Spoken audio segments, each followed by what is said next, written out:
Hello, everyone, and welcome to the Triangles Meditation Group. Today is Monday, November 8th, 2021. And we like to begin with just a brief moment of silence to come together as a group, followed by the sounding of the Noontime Recollection.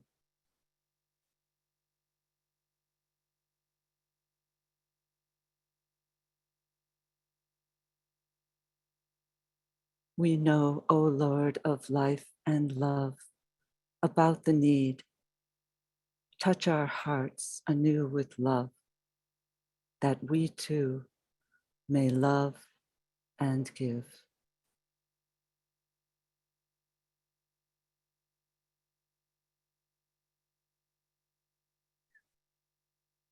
That mantra is a powerful one, and we know that it is the reason why we come to work together in triangles and in all our work for the plan and for the spiritual hierarchy, because of the tremendous need in our world at this time. So we really appreciate all of you who make the effort to come out week in and week out to participate in these webinars and do what we can together as a group to contact, hold, and distribute spiritual energies in the service of the plan and the planet. So our work is aimed at introducing this work of triangles, this work of planetary service to those people who are new to it, and to aid them in the forming of triangles. So feel free to visit our website at triangles.org, reach out to us through email, and reach out to other members of this webinar to form a triangle when you feel ready. For the more we reach out to others who are already members of triangles and those who are new to this work, the more widely will this work spread. And we also come together, as you know, to participate in a meditative visualization in the strengthening of the planetary network. So triangles is a simple visualization technique using the power of thought and prayer to uplift and transform consciousness.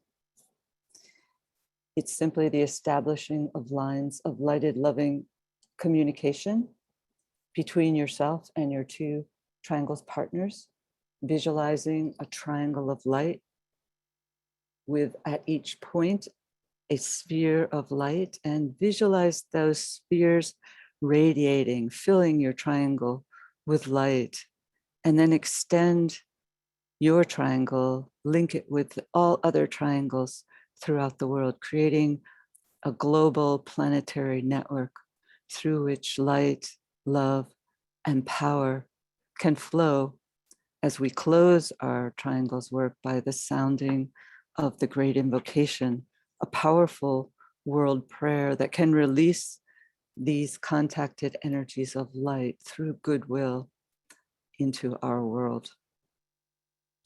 Triangles need only take a few minutes each day and can therefore be fit into even the busiest of schedules.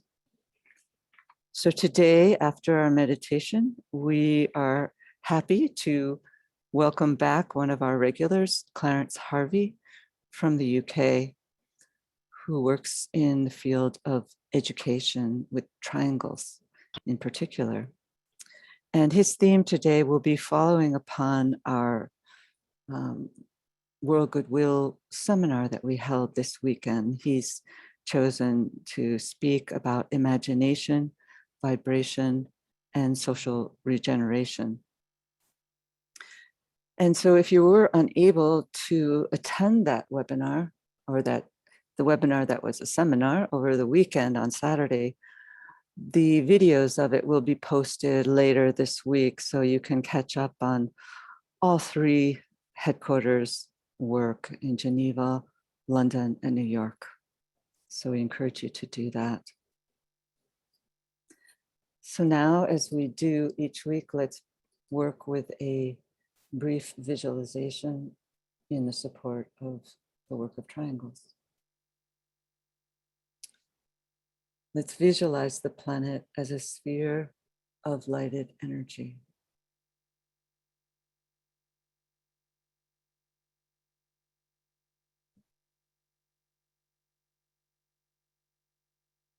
And within that sphere, let's visualize a triangle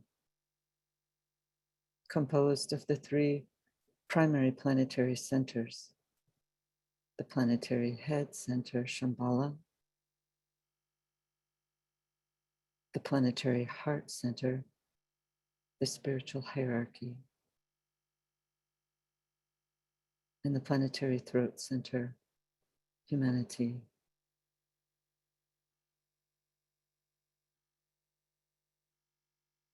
Visualize the circulation of energies from these three centers flowing in all directions around the triangle, from point to point, merging and blending the 3 points and filling the triangle with light.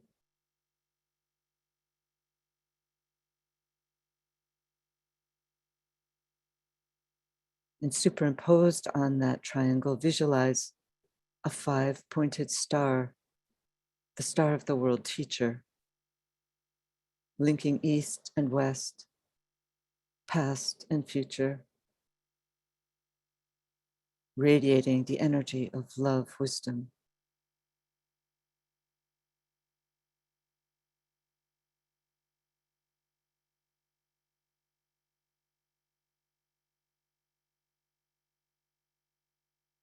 At each point of the star, the sphere of his activity, stands an outpost of his consciousness, the 5 planetary centers.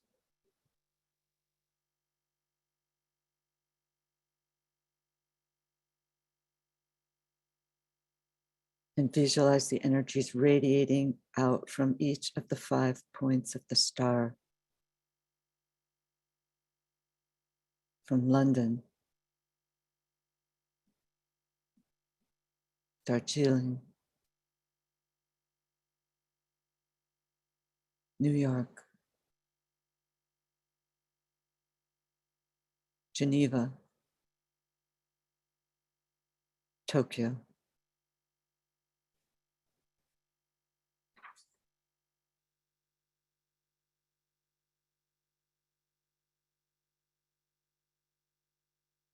Visualize these outpouring energies enlivening small groups gathering everywhere, aiding them to focus and direct the energies into the consciousness of all humanity, solving its problems, creating right human relations, restoring peace on earth.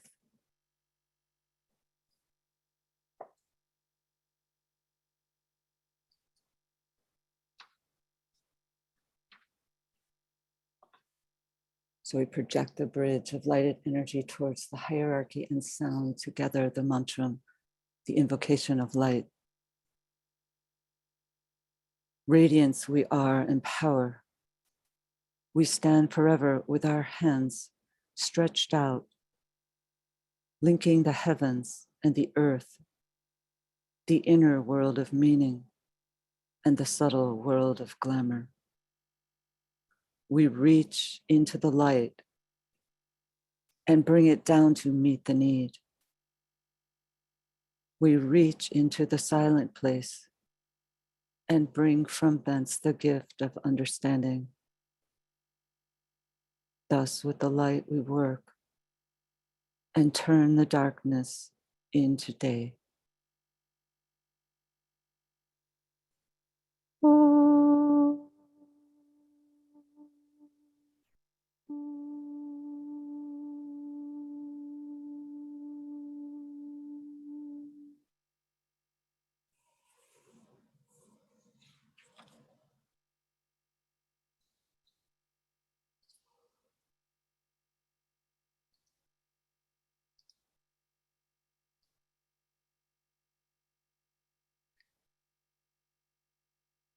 One of the points of focus on our weekend seminar was on the role of companionship and its importance in the regeneration of our world.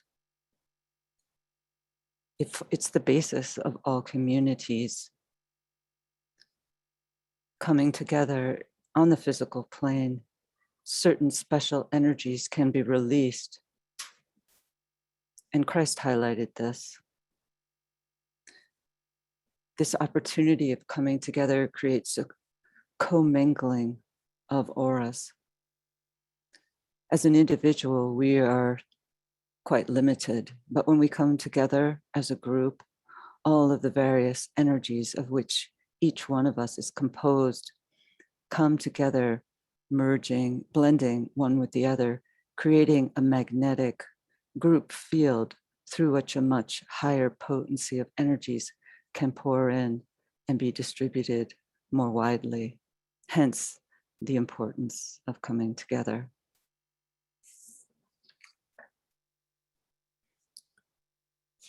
And this is particularly possible when the groups that are coming together have done some work upon themselves, have limited themselves or liberated themselves from some of the challenges which all of us face on an etheric, astral, and mental level. To the extent that we begin to purify our vehicles through our spiritual practices, when we come together, we can create a better vehicle for this contacting, holding, and distributing of spiritual energies. So we often talk on these webinars of the importance of utilizing and working with and pondering whatever energies might be available at any particular sign in the waxing and waning of the annual cycle. So we know now during this Northern Hemisphere experience of Scorpio, the light is rapidly waning. It's the new moon phase, as we mentioned earlier, between now and the solstice. So it's really a dark time on the outer planes, but it's therefore pushing us into a depth that is not really possible at other times of the year. Scorpio is a major sign of transformation. And as we know from reading the labor in this sign, it's not as if Scorpio enters, as Hercules enters into this labor, that he does so with perfected lower vehicles. He's instead confronted with tremendous tests, tremendous challenges to prove his worthiness for the transformative energies that are available through this Scorpio experience, which the Tibetan tells us is the greatest experience on the path. And so we should all take that to heart, because in a certain sense, if we're on the path of discipleship, we're all working under the influence of Scorpio. So we're all part, perhaps on the periphery, of the new group of world servers who are governed by this sign and its opposite polarity of Taurus. So we have the opportunity now, particularly, to work with this greatest opportunity and to draw from it the deepest meaning that we can. We know it's a sign of death. Therefore, it's a sign of transformation. There's much fear about death that's been surfacing over the last almost 2-year period. But perhaps there are many others who are recognizing that death is a liberation into fuller life, as the Tibetan tells us, and it should not be feared. And so perhaps when we've been confronted with this thought form, we can always recall that higher manifestation of it. Scorpio is one of those stages that is linked to a particular manifestation in the natural world, which is quite dramatic in the nature of Scorpio, the twilight. And I happened to be out walking last evening along the river during this twilight period, and I was able to be reminded of this magnificence of the intensity of the oranges and reds, which coincidentally are the colors of Scorpio. It's a deep red that comes as right before the sun sinks below the horizon. And so it brings to mind the beauty and the color, the fourth ray energy of Scorpio.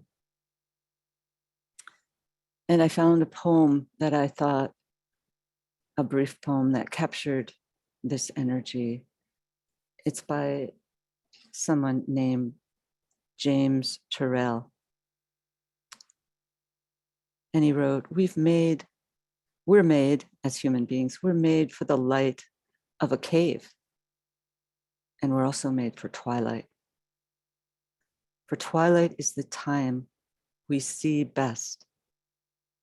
When we dim the lights down and the pupil opens, feeling comes out of the eye like touch. Then you really can feel color and experience it. So let's take the intensity of this period leading up next week to the full moon and the intensity of the aspects which are forming at this time to go deep within and to benefit from the depth of the Scorpio experience and the transformative gifts which it could confer on us all, and more importantly, on the new group of world servers as a whole. So let's now work with our meditation.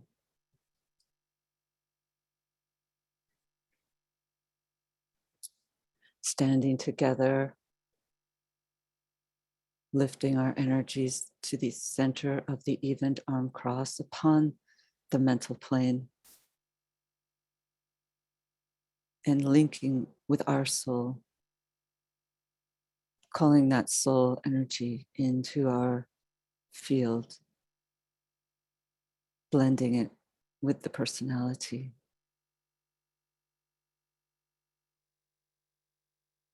Linking with all triangles members throughout the world.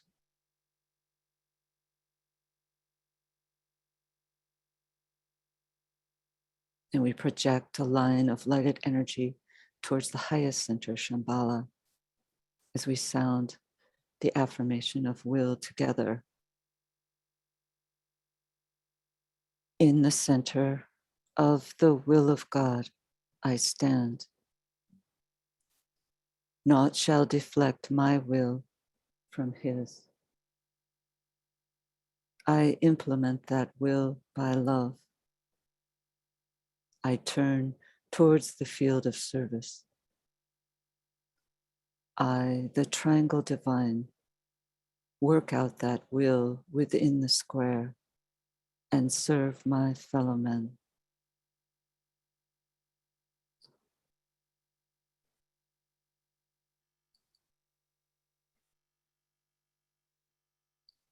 Using the creative imagination, link with two other points of light to create a triangle of light.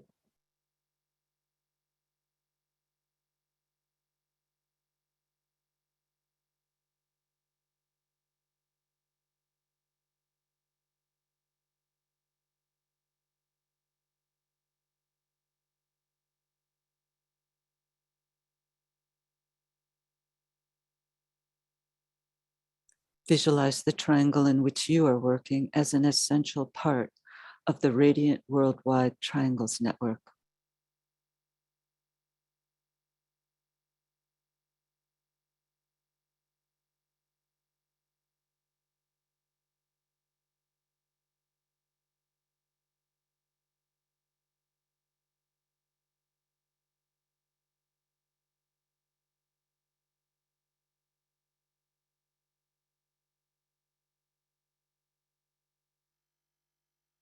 Hold the consciousness immersed within the light of the group soul, the heart of love which underlies and infuses the network.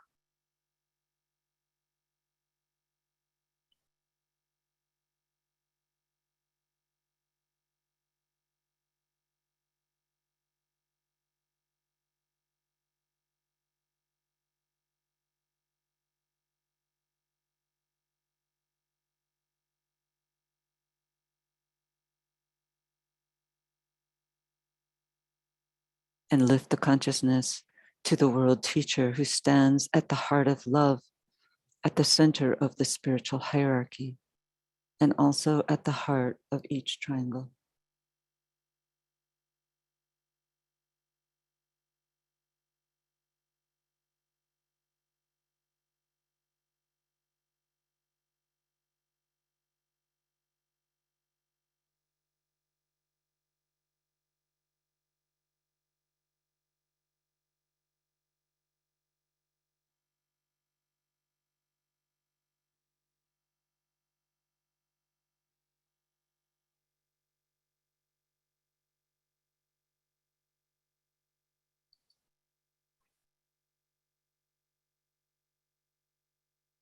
Precipitation. Visualize the energies of love, light, and goodwill circulating in and around the triangle's network.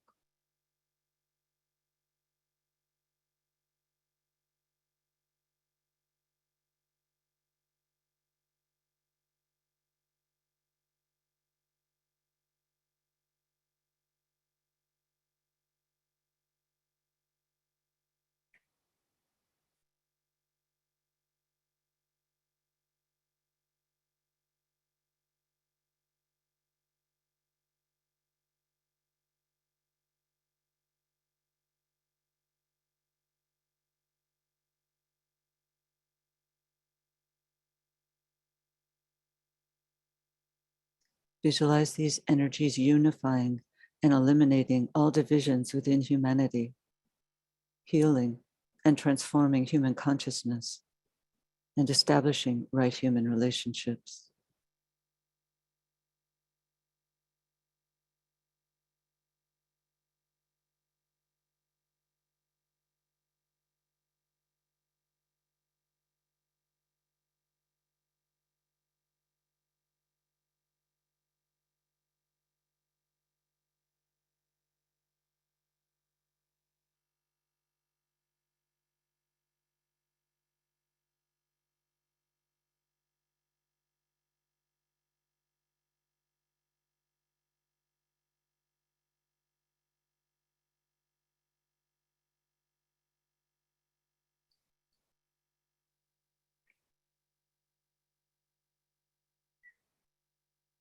Again, project a rainbow bridge of energy towards the spiritual hierarchy and sound together the mantra of unification.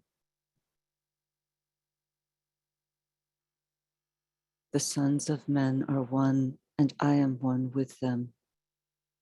I seek to love, not hate. I seek to serve and not exact due service. I seek to heal, not hurt. Let pain bring due reward of light and love. Let the soul control the outer form and life and all events, and bring to light the love that underlies the happenings of the time. Let vision come and insight. Let the future stand revealed. Let inner union demonstrate and outer cleavages be gone. Let love prevail. Let all men love.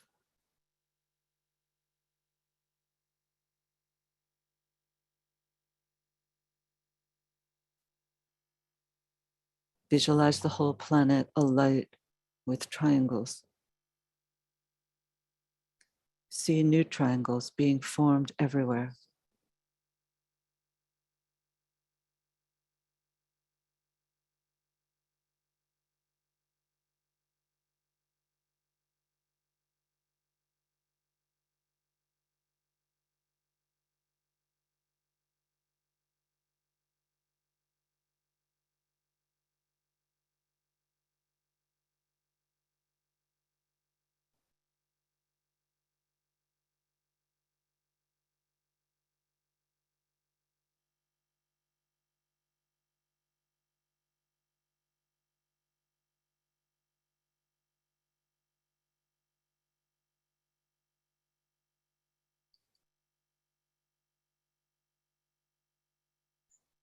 Sound the great invocation silently or aloud.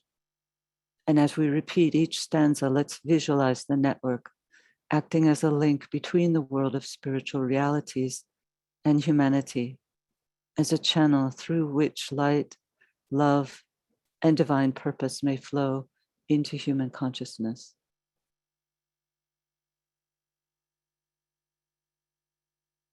From the point of light within the mind of God, let light stream forth into human minds. Let light descend on earth. From the point of love within the heart of God, let love stream forth into human hearts. May the coming one return to earth. From the center where the will of God is known, let purpose guide all little human wills, the purpose which the masters know and serve. From the center which we call the human race, let the plan of love and light work out, and may it seal the door where evil dwells. Let light and love and power restore the plan on earth.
Thank you, everyone.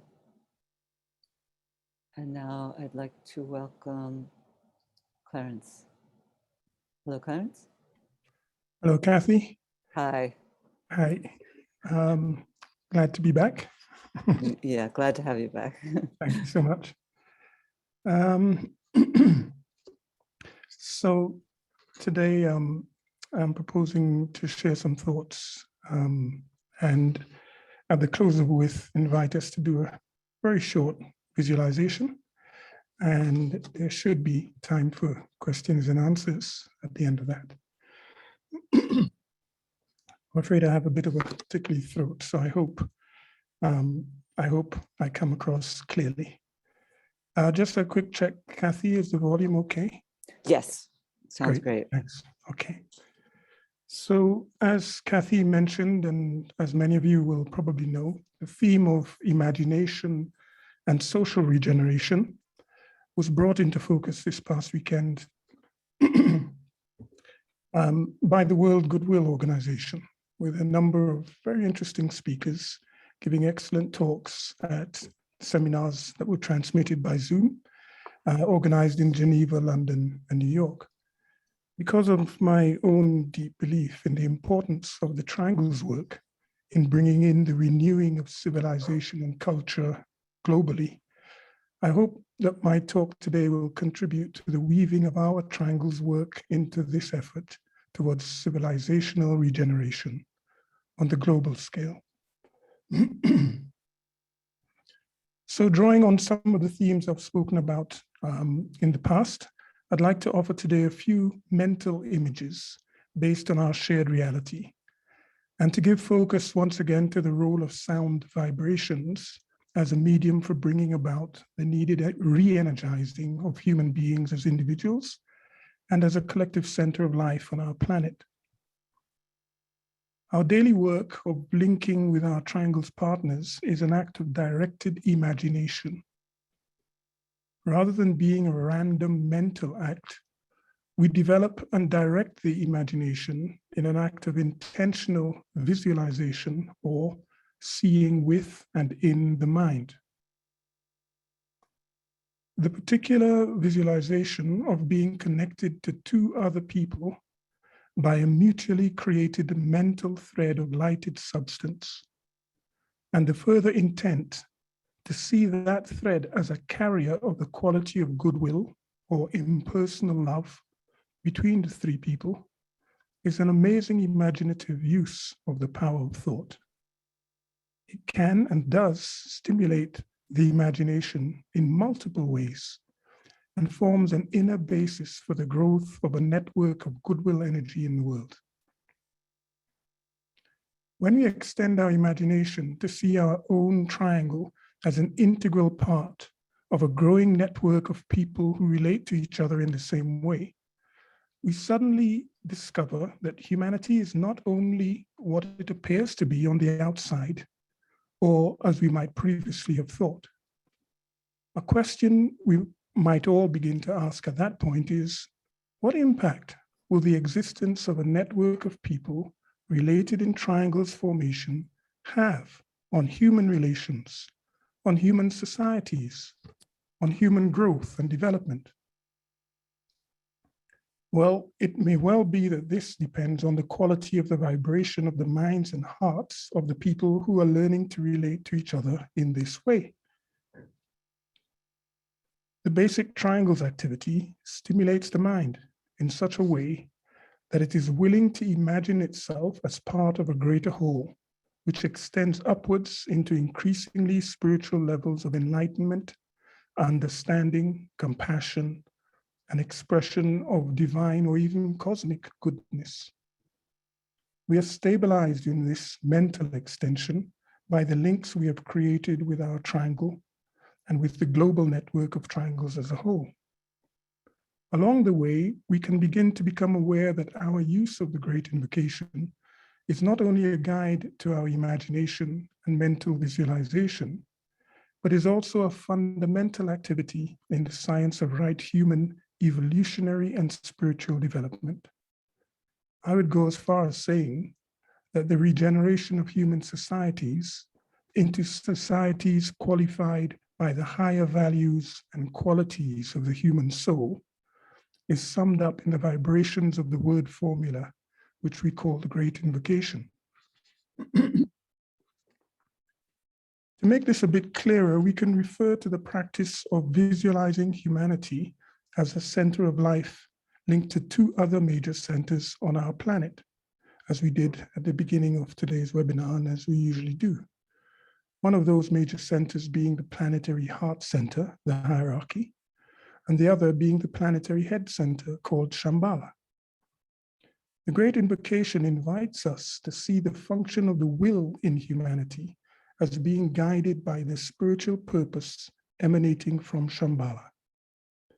It can be helpful to remind ourselves that each of these centers, Shambhala, hierarchy, humanity, has its own sound or stable and living vibration that conditions all lives associated with within and with the given center.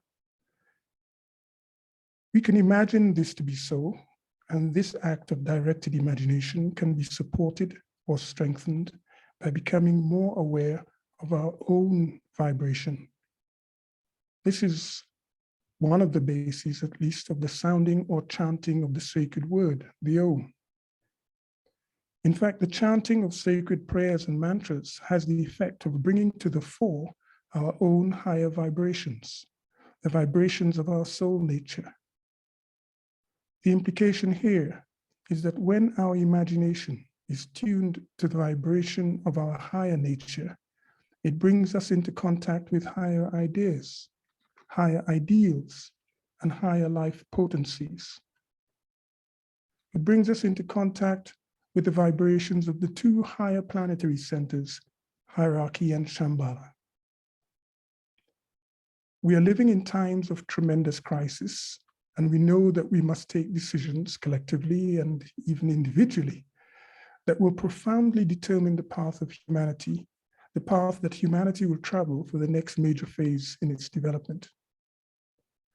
If the quality of the vibrations of our minds and hearts can be tuned to the quality of the vibrations of the two higher planetary centers, then the qualities of these two centers will naturally flow more easily into human livingness and expression.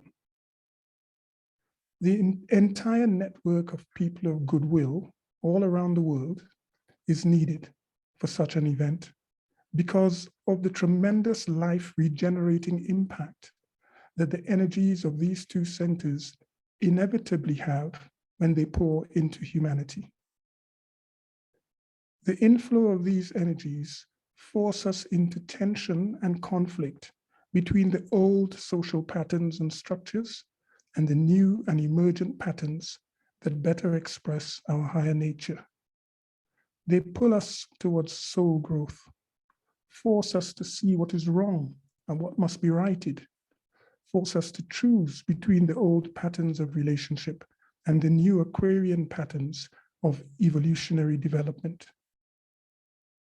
People who are organized and ready for the new life forces are galvanized into service activities that are the practical initiatives that condition societal regeneration. A new consciousness and understanding of humanity as a planetary center begins to emerge.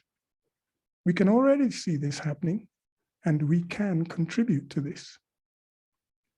We are told in the Alice Bailey writings that in the year 2025, a great sound or note will be sounded in Shambhala. This sound, described as an O, rounded and full, sets up a vibration that brings together the most evolutionarily developed lives on our planet, who will meet in council in Shambhala.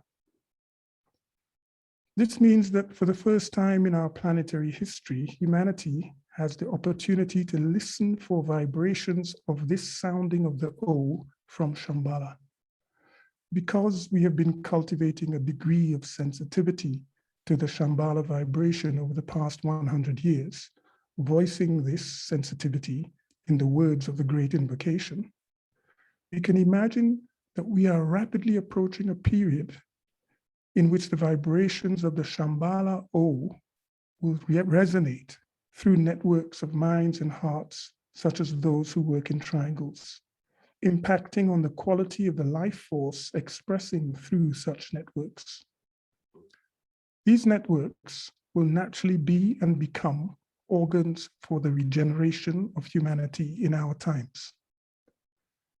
A final point is to remind us that we live within the aura or field of influence of a cosmic body we call the sun. Both Shambhala and hierarchy are said to have specific relationships to the emanations from our sun. Humanity itself has always had a mystical or religious relationship to the sun, and it is easy to see that many of our most enlightened teachers have been perceived as radiators of energies that are sun-like in quality: light, warmth, selfless giving, universality, patience. It is likely that the coming sounding of the O in Shambhala will focus the solar vibrations and qualities in our planetary life in a way that will have evolutionary significance for all humanity. I'd like to close then at this point by inviting us to join, if we will, in the short visualization I referred to, a visualization based on vibration. The intent of this visualization is to tune us into the musical vibrational note of the triangles in which we work with light and love and power each day, and to encourage us to feel for a moment the quality of the vibration of the life force of the soul that flows even now in this network. So what I propose to do is to sound, I have in my hand a musical triangle instrument, and I will sound it and invite you to use its vibrations to take you into sensing the feel of the entire network of triangles resonating to a common sound, a common vibration. So I invite you to feel that vibration in your body, in your heart, to allow your imagination to bring through anything that is of value at this time for you. And anything that comes, I believe, will be of value. So by way of preparation, we can notice our breathing and call into our awareness in whatever way we normally do, the persons with whom we are linked or linking in triangles.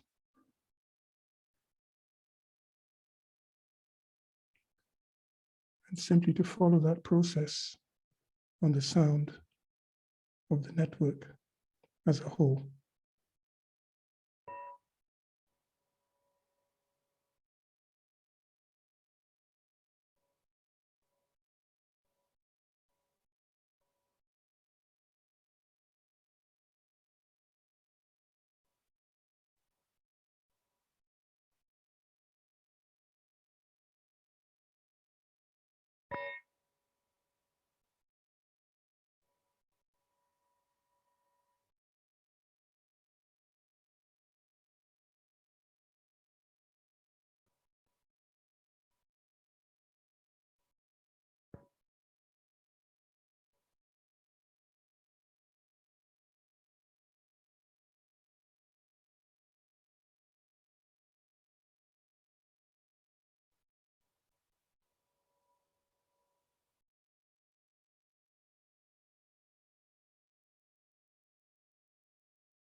Thank you. Thank you, Clarence. I think that there will probably be quite a few comments. So if anyone would like to share, please click on reactions. Let's see, is that, I don't see that actually, but you could try clicking on your name in the chat box, in the participants box, and you can share audibly. We'll unmute your microphone, or you can place your name and your comment in the chat box. I thought that was just a beautifully clear and powerful exposition, I would say, explication of the opportunity that we have working together in triangles. So Gary has a comment there, if you'd like to read that.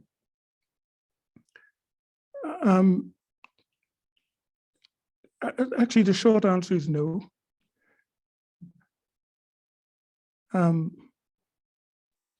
It happens to be just the particular triangle I have. It's not tuned to a specific note. It seems to be a blend because it uses different metals of a range of tones, and I think for me the important thing was just that sense that triangles resonate. And it may be that there are multiple notes within the overall note. So yeah, the short answer is no, it wasn't a particular, and certainly not intentionally, a particular note.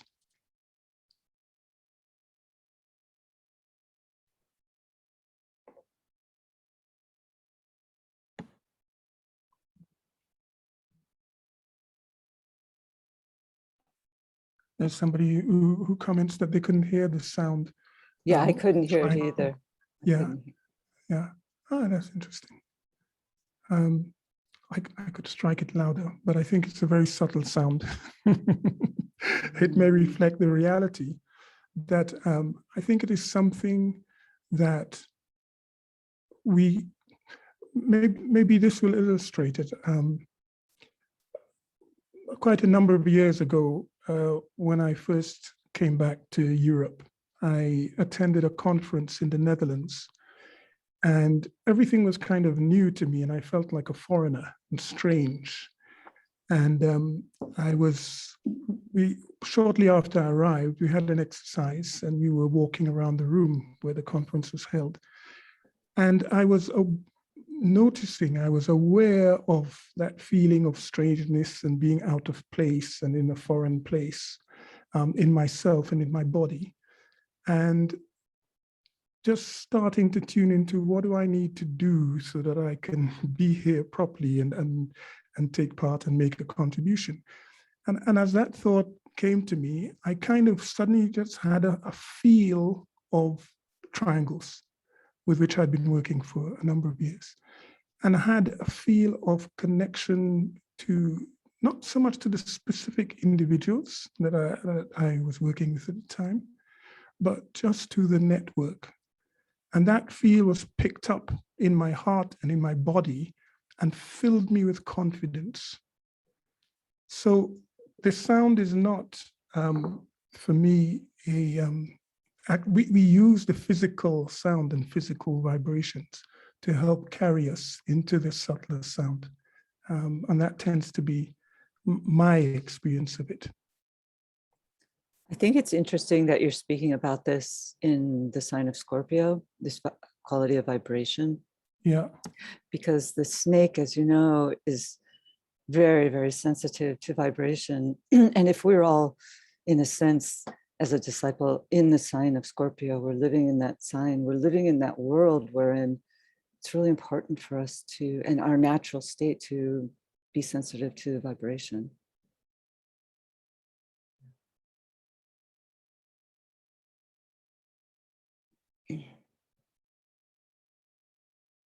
It's there's an interesting one. I think I may have referred to this on a previous occasion, but in my garden, I am learning to be more in touch with my garden. It's a new garden to me, so that's why I'm learning to be in touch with this particular one. But I found myself one day just walking amongst the various trees that are there, fruiting trees.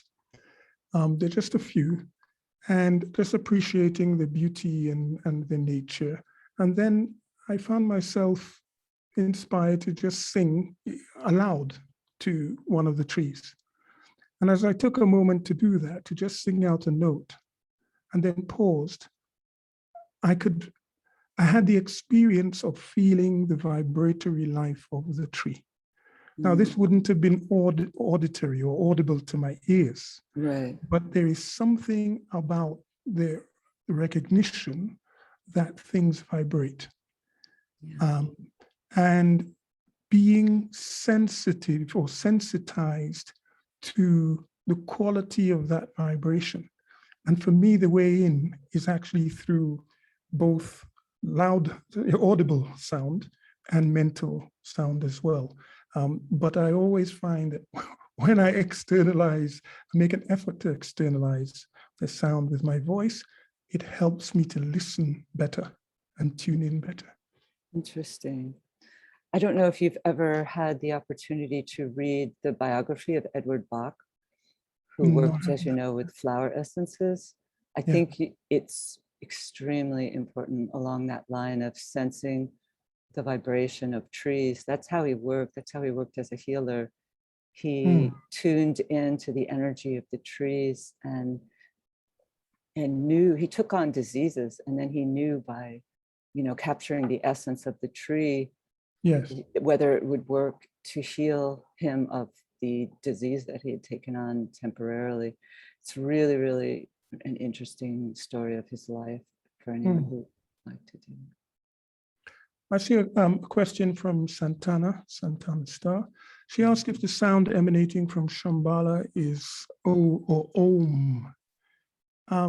That is specifically referred to in the text. It's in the book Rays and Initiations on page 203 for anyone who wants to look at that.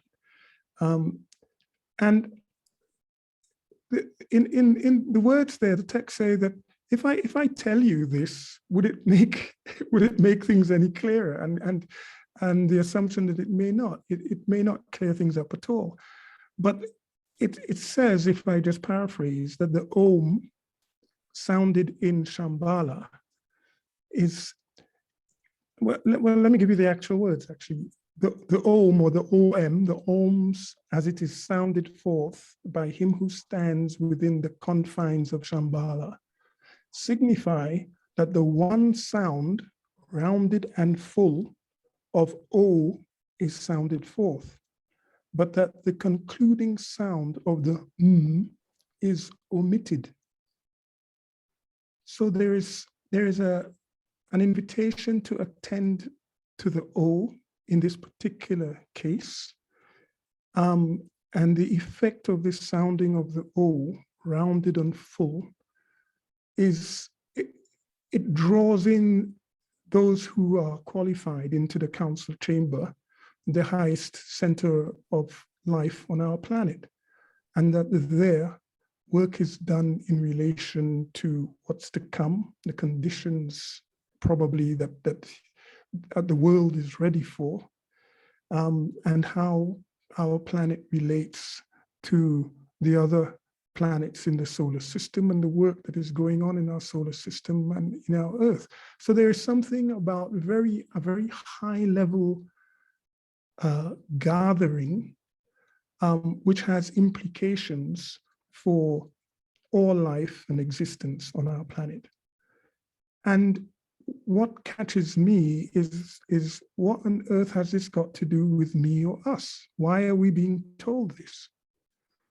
And I would say that I imagine that it is because in some way we are not only involved as if you want passively being affected by what's done there, but through our own tuning of our own vibratory sounds to the highest that we aspire to, we actually will become more easily receptive to the inspiration, the guidance, the energy, the light from these higher centers, and be able then to radiate those in our turn with greater clarity, with greater confidence, with greater understanding, with all these higher qualities that are potentially those of the human being, and certainly our heritage and duty to learn to express. So it is relevant that these things are going on at higher realms, if you want, at higher levels. And it seems to me that it's relevant to us as a collective, and in our, we are invited to see each point in our triangle as a sphere and as a lighted sphere. And for me, that is, if you want, the incarnation of the O that maybe we are all inspired by. I wonder if the second part of the O has to be sounded by humanity, or humanity overshadowed by hierarchy, because it's like the matter part of it and we're the matter aspect. So I wondered if that's, enough people in the human kingdom can participate in bringing that energy down safely. I like that idea, and I will certainly look at it. Yes. Isabel Kung says that this brings much together, and the exercise reminded me of one of my solfeggio teachers, one of my solfeggio teachers made with us when I was 10 years old. Wow. To listen to the A of a tuning fork until it is, let's not lose it. It's not scrolling down nicely for me. Sorry, just a second. Until it is almost not audible anymore, and then becomes an inner sound. So this exercise has accompanied me all my life, showing how important teachers are. That's an interesting. Yes, and I think when we sound the Om, Again, that's one of the ways in which we can experience it as a sound that kind of disappears into non-audibility, but yet continues, so we can journey inwards on that sound too. Let's see.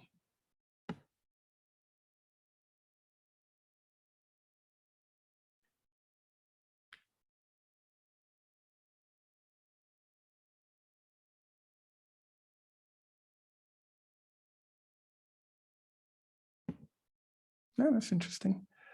Tom Whitty says that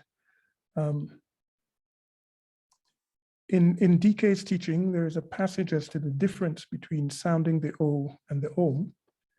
And Helena Blavatsky stated that most people do not intone the of the Om long enough.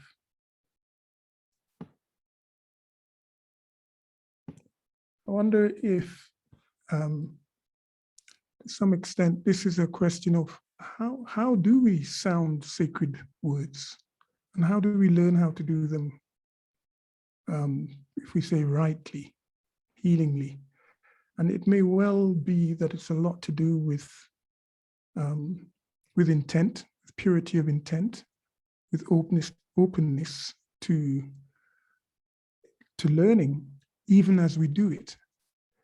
Even as we sound, for example, the great invocation, to be inviting in guidance in how to sound it effectively.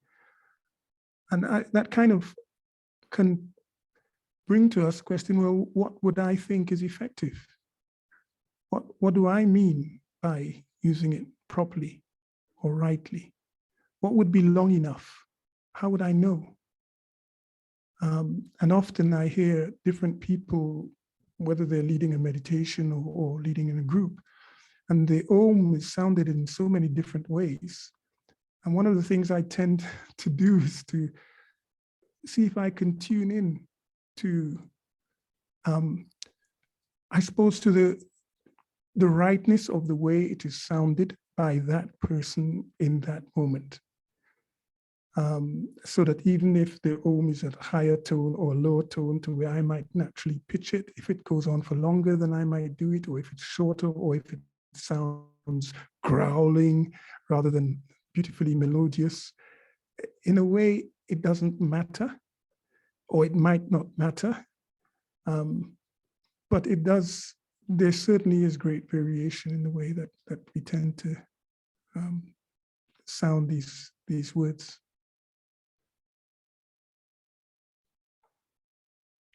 Kathy, you mentioned someone about reading vibrations of trees and plants. Brian is asking about if you could name that person again. His name is, the name of the book, sorry. Well, his name was Edward Bach. You've probably heard of Bach Flower Remedies. That's the man who developed Bach Flower Remedies. And it's probably the only biography of him.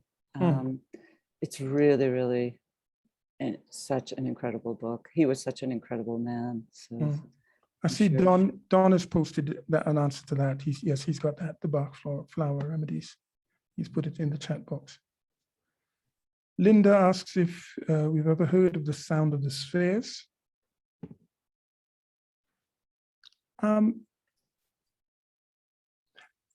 If that's addressed to me, I suppose I would say no, but what I have heard, which was a shock at the time, well, a total surprise, and quite a galvanizing surprise, was some time ago deciding to sing directly to the sun. And so I sounded out a note aloud towards the sun, because I thought, well, this is a practice I have. I'll do it all around the place. I do it, but why have I never done it directly to the sun? So I did. And when I finished and I paused, and to my surprise, I heard the sun singing back. So it wasn't an intention for me. It was just a sending out of the sound. And I heard the sound singing back in such a way that it pulled my head back up to look at the sun and kind of shocked my body.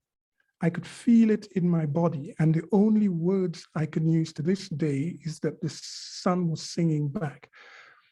But if I were to kind of interpret that and probably put it a bit more accurately, it's actually that the sun is emitting a sound all the time. It's emitting a note all the time.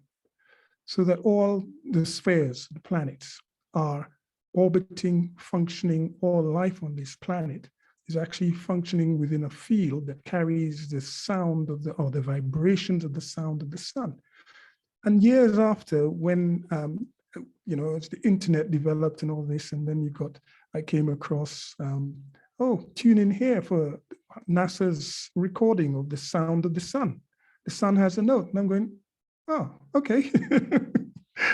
So we can take those things as mystical experiences.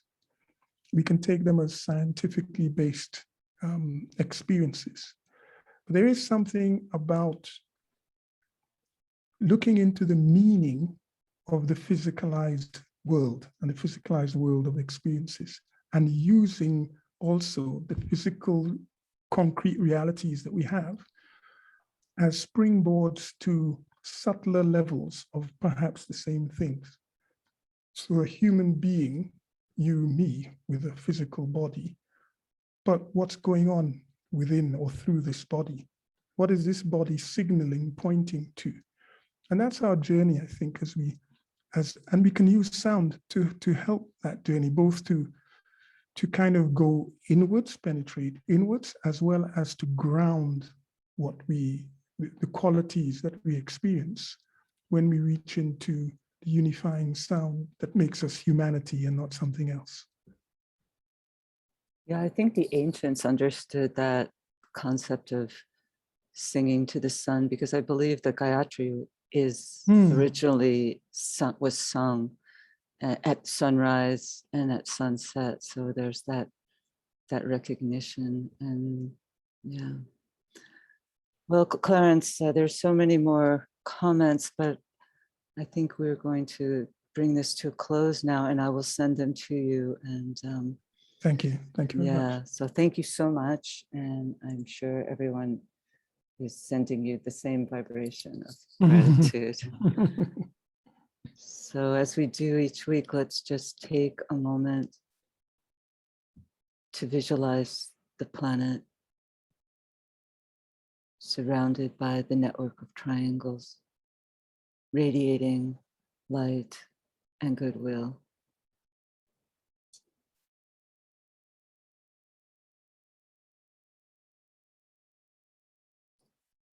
Oh.